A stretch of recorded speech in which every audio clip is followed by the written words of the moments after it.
use what you're seeing right now as fuel for your fire to get where they're at. 5, 4, 3, 2, 1, and get up and just go and start your day. You can't expect somebody else to make your dream happen for you. And now it's okay to open yourself up to find new friendships, you know. You can't control the attitudes or opinions of anybody else. All right, so in this episode, we're talking about the let them theory. Yes, the let them theory with Mel Robbins. And I don't even know how we got onto this book, and Brizette's reaching for it. Closer. She's going to bring it closer right there. This book. Wow. This book ain't into you. It's a good book. It's a good book. But it kind of exposes you to who you are. And lets you know that it might be you a lot of the times than it is other people. So we're just going to go into 3 tips. 3 things that we got from the book. So I'm going to let Jason start first. All right. What so are 3 things in the book, choose? the number one thing, I'll start from the top. My 3 takeaways from the book is, 1 was realizing that you control what you can control. Meaning, if you're in a situation and there's a lot of variables, and this is really good for me because a lot of variables, a lot of things, it slows me down. I'm not gonna lie. Like when I'm trying to analyze something and I want to look at 5 different reviews, or I'm gonna look at 4 different opinions and this and that, and all these variables start missing. It's like, hey, stop. Control what you can control. You can't control the attitudes or opinions of anybody else, but you can control the way you react to the opinions of somebody else. So meaning, if we put something out on social and we are upset because it's not getting traction, or somebody says something about that, I can't control what another person is going to say, but I can control my response. I can. And you have to just think to yourself. And I know we say this all the time. Like, we look at each other so funny now. We be like, let him. So, it does give you like a sense of calm. It does give you a sense of that, but then it also gives you a sense of knowing, like, I got the calm. Now, how am I going to react? You just can't say, let them, and then the world and everything's going to open up and rainbows and strawberries. No, but you let them, and then how am I going to respond? And this has helped me. In being a business owner, an entrepreneur, it helps me daily because I may shoot a video out and I get a response, and it's not like, let them. Let me figure out how I'm going to respond. And you can kind of go from there. So that was number 1. I'll let Brizette go for her number 1 right now. Oh, there were so many good takeaways in this book. Oh, my God. Let them, when it comes to being a parent, knowing that you can't control every situation and you can't control every outcome. Like sometimes we, like for instance, I'll give Carter. Carter the other day wanted to wear shorts to school. And we argue about this every morning. It's 50 degrees outside. He wants to wear shorts. So we had came up with a rule, like it's 50 below, you have to wear pants. 50 and above, you can wear shorts. Fine. Everything's going great. This morning, we were just kind of rushing or whatever. And it was flurrying outside. And at first, my mama mind was like, oh my God, my kid has shorts on. I was like, let him. If he's cold and he's uncomfortable at school because he's cold, well, then tomorrow he'll wear pants because he realized that you've been trying to tell him to wear pants. It's going to be okay. Is the world going to come to an end? No. Is he going to be uncomfortable for today? Maybe, but that's his choice because you keep telling him to do something. He doesn't want to do it. Let them. If they want to not clean up their room, and okay, that's fine. In your house, you want them to clean up their room. Well, then what are you going to do? So for me, we just charge you. Like if I have to clean up your room, okay, I'll charge you, but I'm not going to keep going back and forth and argue about it. I'm going to just let you. And it just made me like take deep breaths before I respond to something, especially with the kids. I like to take a deep breath, let them, and then how am I going to respond to them? How are they, you kind of play out the situation, and then you just say, okay, how is this going to change them? Like, she gave a good example in the book about her son going to, and I could see myself doing this. Yeah. Oh my God. Like everything that she said, I was like, are you telling my story or is this yours? Because this book is all about me. I felt like that. And I know you said the same thing. You were like, oh my God, I wish I had this book 10 years ago for like things that I went through that she's talking about in this book, how to handle it. But anyway, she gave an example about her son going to the prom. Her son told us last minute that he wanted to go. she's all worried about the outfit. She's worried about this. And he could have one care in the world about it. He's like, whatever. It started to rain. It was raining and they didn't have a place that they were trying to go for dinner. So us being moms, she's trying to handle it. She's like, let me figure out a place where they can go. She's trying to like do different restaurants. And the son is like, we just want to go to this place down the road. It's fine. And they're like, we can't go there. We can't go there. And so her daughter just comes by and it's like, Mom, let them. If that's what they want to do, let them. Yeah. It's their prom. And she was like, you know what? You're right. Yeah. And so now, let them. Let them. All right, number 2. Number 2 for me was, and this is again, I'm trying to like again circle this around like entrepreneurship on my end, and that was like being on social and realizing that somebody else is in a different place than you are. Meaning, if they're in the same, like say if you're in the same niche, and you look at a post, and you're like, oh crap, how did they get there, or the jealousy. That's what it is. That's the comparison. Yeah. And it's real, especially if you're creative. Yes, you create the things that you create because it's coming out of you and you want to create stuff for the world. But it's different when you're in a race of like competition for business. It is different. It is, I'm sorry, but it is different. And even though I preach to people, run your own race and do things, but it does hit you like when you're creative. It does. It actually does. So what that made me, like in the book, she talks about this, like this whole real estate agent, I believe, that was upset about another or interior designer that was upset about another one. And then it was boiled down to her as like, you shouldn't really be upset with them. You really or jealous of them. Really take that and fuel it towards being upset with yourself, because the things that they're doing, you're just upset that you're seeing that because that's what you should have been doing. So ultimately, it made me really think really deep when she said, it's just the blueprint of what you need to do. Don't be jealous. Don't be envious. Don't do any of that. But it's really just the blueprint for what you need to do. And it was something else we were watching, and the person said the same exact thing. It was like, oh, no. Being in the fact they just laid it all out for you. So no, you know the path to take. And that's exactly what I do as a result of like reading this book, is now realizing that, yeah, they may be there right now, or somebody may be looking at me saying the same thing. This may be for you guys. I'm just leaving a blueprint. Like success leaves clues. And you've heard that before. Just follow their steps. You don't have to reinvent the wheel. Just follow the steps. And the fact that they're there, be happy that they're there.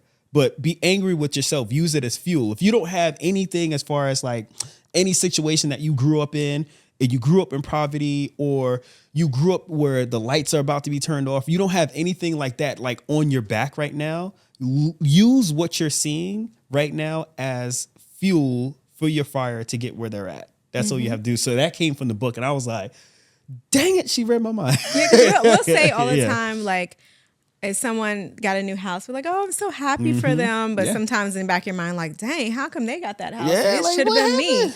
Or they don't even work as hard as I work. And you're like, you know what? No, seriously, be happy for them. And just take that as your roadmap. Yeah. I like that one too. Number 2. What was number 2 for you? Number 2. I'm telling you, she's reading my mind. Yeah, I know. She talked about getting up and like, don't hit the snooze. Ooh, that was my number 3. And if man, I got to change now. And if you ever we did a TikTok video about like, I need 5 more minutes, I need 10 more minutes, and Jason's the person who gets up and gets it going. But what's so crazy, bring our kids in, Carter's the same way. Carter is the same exact way. So Carter and I line up, and Chase and Mom line up. He's like, give me 5 more minutes, 10 more minutes. Yeah. Carter's like, no, I'm up, let's go. Let's go, and let's start the day, Yeah. And she talked about that. She said she counts from like 5, 4, 3, 2, 1, and get up and just go and start your day, because you're only hurting yourself when you do that. You're disappointed. You already set yourself up for failure when you just don't get up out the bed. When you just don't, because what are you doing? Most of the time we're looking at social media. We are, laying there thinking about like, oh, what's going to happen today? But if you just get up and start the day, you already started on a positive note, So I really like that about that. And what she brought into that was actually what happened, like scientific research. And I looked it up a little bit. It's something called sleep inertia. So when you put yourself back into a sleeping state from hitting snooze and you're just getting up, your brain then goes back into, I forgot what level of sleep that is. I don't know. But then you're groggy for and that's X me amount all the of time. Yeah, you're groggy. Like when you wake up finally after that little 10 minutes that, like when you wake up, you're like, man, it just seemed like I just hit the snooze button. But your body went so deep into a sleep because it thought that it was going back into that really deep sleep that it can't get out of it. So it takes like 4 hours. Yeah, 4 hours. Yeah. Yeah, it's for your body to realize that you're okay now. You're awake, and I was like, wow, and that hit hard because we usually let Chase get like 5 more minutes, and I'm like, oh my God, what are we doing to him then when he's getting those 5 more minutes? Then that means it's not until his 4th period class that he's up. That he's really focused in on class. So now I try really hard. It's hard. It's still a struggle, and I'm taking baby steps. But just get up. Don't go back to sleep because I know for the longest I couldn't figure out why I'm always so tired. I'm like, dang, I'm exhausted. And I slept through the night, you slept, and I always compare us. I'm like, well, dang, you slept, I slept. Yeah, but you always have less hours. You sleep less hours than me, and you have more energy. And I was like, oh. Yeah. And the cool part about it, I'm gonna say this right now, after I would say maybe a week and a half or 2 weeks of doing it, your body like adapts. Some people, I don't know. I'm just, again, using my example. Your body adapts to it. So after like the first week and a half, like it was 4:50 and I was like, oh Lord, I got 10 more minutes. And instead of going back to sleep, I would sit there and I would start praying or meditating, or I won't think about the things that I have to do for this day. I would just think about the things that I'm grateful for. Like I'm grateful that I made it out, throughout the night. I'm grateful for the roof is still overhead. If I had the heat kick on, I was like, I'm grateful for that we have heat. I could feel the heat. Like I try really hard not to think about how many emails do I have because I don't want to get out of bed at that point, Yeah. So it's really good. It's really good. All So, right. all right, number three, and she made a comment in there, and I can't remember exactly where it's at. When she was there we go. When she was talking about the debt that she had, and it was her and her husband, and how she didn't want to get out the bed, and how things were like crippling her, and her friend had the renovation to her house, and it was still kind of off my number 2, but it was what she said. She said, you can't expect somebody else to make your dream happen for you. The Calvary is not coming for you. And this is crazy. And I know we don't talk about Diddy, but on a podcast episode with Earn Your Leisure, he said the same thing when he was going through the whole battle with the liquor that he has and such. And he said it on stage, and it really hit home. He said, I've been to the top and there's no one coming for you. I mean, I'm not talking about religious. I'm just talking about where you're at right now. If you're in an entrepreneurial career, there's nobody coming for you, and you cannot expect somebody else to do it for you. And that really hit home because I was like, you know what? You're absolutely true. Like, instead of you feeling that, oh man, it's not fair. They didn't give me the opportunity, or man, I was relying on them to do you can't say that because you have to put your pants on. You have to get up and you have to make it happen if that's where you want to be, because everybody wants to be somewhere different. I know for us, we have some big plans, but I can't expect if I had a business partner to want to be in that same position. I can't expect that because they have different dreams for themselves. So if you have something that you're going towards and it's in your brain and nobody else gets it, you're the one that's responsible for it. Nobody else is responsible for it. And you can't get mad at anybody else or expect to put it in somebody else's lap for it to make happen. And it's crazy. I can move back just a little bit. And that was the situation that I was in, where my dream for a company was completely different than others. It was completely different. The scale, the things that I saw, it wasn't there for all. And I started realizing, like, you're pushing hard, but you're probably pushing against a wall if you're expecting everybody to go, unless you're all on the same page. It's completely different. But that stood out big time in the book. She was like, the Calvary, there's no one coming to save you. Mm-hmm. You need to make it happen. Like, you can want it all day, but if you're not taking the steps that you need to take towards it. Like, it ain't gonna happen. And then you can't also, piggybacking on that one, you can't also force how you think things should go onto other people. Because if they're not ready for it, you're just... Yeah, it's like you're falling on deaf ears, and then it's gonna put a wedge between you guys. Yeah, a really big wedge the big between point, you. Mm-hmm. So my third takeaway was, it was a hard one for me. This one, the third takeaway was friendship. This was a hard one. Man, it was so many good things. It was so many. Yeah. This book is really good, yeah. and it's really good. It's not. I wouldn't say I would give it to like kids or anything like that because it's not really a kid's book. And she only says one bad word in the book. Really?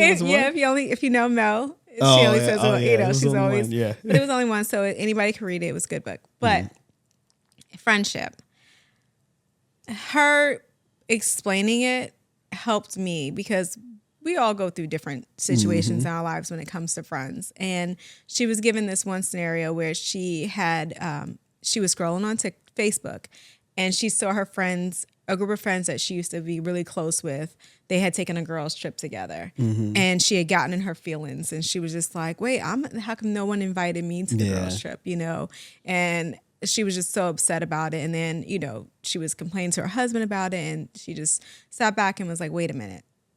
Let them, you know, it's okay, you know, and realizing we all go through the same situations, you know, we have friendships in a certain part of our lives, but then you realize that people grow apart, that people's interests change, that you might not be everybody's cup of tea at all times. And that's okay. It doesn't mean that friendship wasn't an important friendship. It just means that people change, you know. You might have, when you guys were all younger, you guys maybe like had the same interests, you know, like she gave the example when you're in elementary school to high school, you guys are all kind of taking the same path. So it's easy for you guys to have like these friendships. But when you guys go off to college, you might not have the same friendships that you had in elementary school because now your interests and your beliefs and everything changes. You might start having kids where another friend doesn't have kids. So the thing that you had that was common is not common anymore. Correct. Yeah. And now it's okay to open yourself up to find new friendships, you know, and I'm on that journey now. I'm like, okay, trying to open myself up to like find friends, you know, that have the same interests in me. I'm like on another side of town, but knowing that I got to put myself out there too, you know, I can't just expect that things are going to fall in my lap, you know, and really fostering those friendships. If you want to have friendships, send text messages, say hello, say those things, and don't be, you know, just make it one-sided. You have to look at yourself too. Like, did you cause something for that friendship to fall too? It wasn't just on the other. Sometimes it's easy to blame other people. Oh yeah. When it comes to friendships, it's easy to say, well, they did this, they did that, they didn't invite me here, they didn't do this. But were you texting with them? Were you communicating back and forth? So what part did you play in it too? But also, not all friendships, just because they fade away, doesn't mean it wasn't a good friendship at that time. It was a great friendship. I value all the friendships I had, even if I don't talk to people anymore. I learned from them. You know, it was a great point in my life. It was fun. It was exciting. But knowing that, you know, people grow apart and it's okay. And it's okay to start back up again. You know, she said she had moved to a new town and she didn't know anybody, you know, and she was just like, she was so depressed and lonely because she's like, wow, I moved to this new town. I don't know anybody. And I looked at my situation. I'm like, wow, I'm not, you know, at work anymore, working where you are interacting with people every day. So when you realize like, wow, it's kind of lonely on this side, you know, as being an entrepreneur and stuff like that. I know you feel the same way. Yeah, because it's funny because I had that same conversation with you a year and a half ago. You were like, "Oh my God, you need to reach out to more your friends in your circle, like as far as like videographers and photographers." And I'm like, "Yeah, we're all busy." Yeah, but it's true. Any entrepreneur will tell you, if you are running a company by yourself and your work is a remote, it is a lonely journey. And you really have to put yourself out there. You have to, because I didn't realize it until like I wasn't at school every day around people, because you think you have all these friends because you're interacting with people at work, in the office, and you're like, oh yeah, I'm a really social person. And then I'm like, oh, I'm an introvert. Like I'm really like, you know. It takes a lot. It takes a lot. And I was like, oh my God. Like, you know, to be honest with yourself. Like, ooh, so... Yeah. She didn't mention one thing about what she's talking about when she found herself scrolling. Oh yeah. And what your mind does. Oh, your mind plays with you. Oh, like for me, like when you see like friends doing stuff, or you know, and you're not included in that. Yeah. It hurts. It hurts, and you think they don't like me. Oh, what did I do wrong? Yeah. Am I not in part of the in group anymore. Like, what is going on? Your mind starts, and then you start playing these scenarios, and then you start saying, well, fine, if they don't want to be around me, that's fine. I don't want to be around them either. When that's not the way to end it, No, it's not. Unfortunately, and like she, tells you that, and you're like, well, dang, I wish I had this book. I know. If we had the book before, probably a lot of text messages that I sent and didn't get a response back fast, because that's what I do. Not on everybody else. Not on everybody else. I wouldn't have been running through my mind so much. Yeah, and you play with it, and you play that situation over and over and over, and then it's just like it doesn't stop. And you're like, oh, I wish I would have said this when I had the chance. Like, how many times do you guys say that? Oh, like, I say it all the time. I you know what? Next time, if they even text me back, I'm gonna say this and this, and you're like, and then time passes, and you may forgot about it because something else happened, and you text back like, oh, what's up, man? Yeah. Like, nothing. It's like it's in your head. It's in your head. Like a lot of stuff is in your head, and you just have to take a deep breath. You have to breathe and say, okay, let them. They went on a girls' trip without you. Doesn't mean that they don't like you. It just means that maybe you're not in that circle of what they're going through right now, And it's okay. And it's okay. You're going to find your tribe. You're going to find the people who you're going to connect with, but you also got to put yourself out there to do that. It's all right, y'all. Let them get this book. If you need a book, I'm going to get it tatted on my chest. Like, let them. Yes, let them. Beach, like, Mel, I love you, girl. This book is gold. Like, this is a book that you're going to get for someone else, but get a copy for yourself. Yeah. This is a book that you can read over and over again because it will help you out in so many different. It talks about dating, relationships with your parents. I know a lot of us have issues with that. It talks about that, how to deal with that. Yeah. Oof. Yeah. I love this book. So make sure you send this episode to somebody who is contemplating this book and they don't want to go and search for a very long video on anything as far as like going into detail. Or if you got it on Audible, like I did, just download and start listening, because I guarantee you it's going to feel like it's talking to you. It really does feel like it's talking to you. So hopefully this helps. Can I tell you something real quick? The Audible is different than the book, though, because when I listen, she gives you a lot more. Like, she's having more conversation. Oh, that's why I got so much out of it. I was like, wait, that wasn't in that chapter, So yeah, the Audible is really good, but I like having a hard copy too. Yeah. So. All right, guys, till the next one.